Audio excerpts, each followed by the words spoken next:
Europe 1. Nico Saliagas, c'est votre journée. Tous les matins, on passe un coup de fil à celui ou celle qui est dans l'actualité. Et ce matin, c'est Jamel Debbouze qui est avec nous sur Europe 1. Bonjour Jamel. Bonjour Nikos. Vous êtes où ce matin? Mais je suis à quoi 16 cm de mon lit. C'est pas naturel de réveiller les gens à 8h30. La dernière fois que je me suis réveillé à 8h30, j'étais en CE1. Ah bah vous avez fait du chemin depuis, parce que hier vous étiez sur scène. Et c'est encore l'école quand on est sur scène, d'autant plus que ça faisait 6 ans que vous n'étiez pas monté pour retrouver les gens. C'est un examen, un spectacle. Ah non, c'est plutôt une récompense, un spectacle.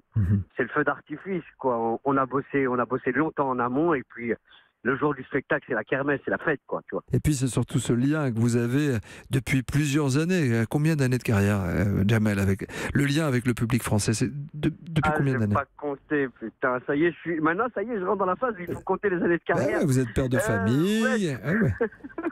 Et ben, ça commence à faire, Nico, je sais pas, au moins 20 piges que je monte sur scène. Vous vous rendez compte? 2 décennies.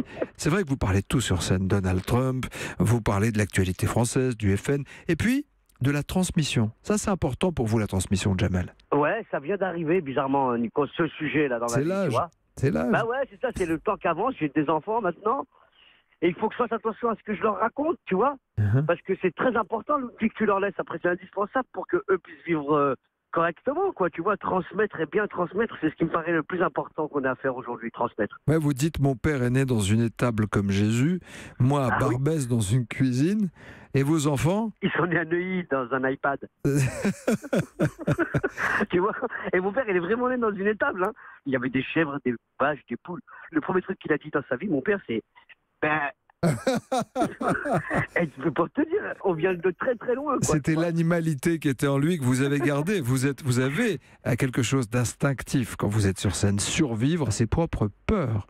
On ne sait pas où on sera quand on est artiste, j'imagine, dans 6 mois. Vous l'avez encore, cette incertitude? Ah ouais, bien sûr. Non, c'est tellement extraordinaire ce qu'on vit qu'on a le sentiment de ne pas être à notre place. On a toujours vu nos grands frères, nos parents souffrir, et on a le sentiment que la vie, c'est une souffrance, tu vois, perpétuelle. C'est dans l'ADN, c'est dans l'ADN, ça. Hein, ouais, c'est vrai, il y a une espèce de réflexe comme ça, des tropismes, qui fait qu'on trouve anormal le bonheur ou le kiff, tu vois.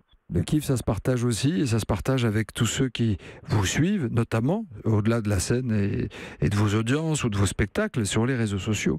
Vous avez 7,5 millions de personnes sur Twitter, 1,2 million sur Instagram, 3 millions sur Facebook. Si on additionne tous ces gens qui vous suivent, vous avez un pays à vous tout seul. C'est quoi votre pays, Jamel?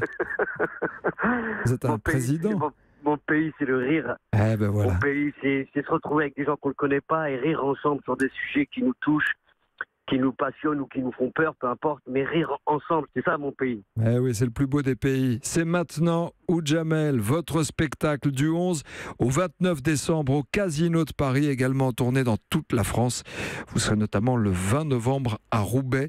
Merci et bonne journée, Jamel. Merci Nico, c'est la classe, à très vite, j'espère. Europe 1.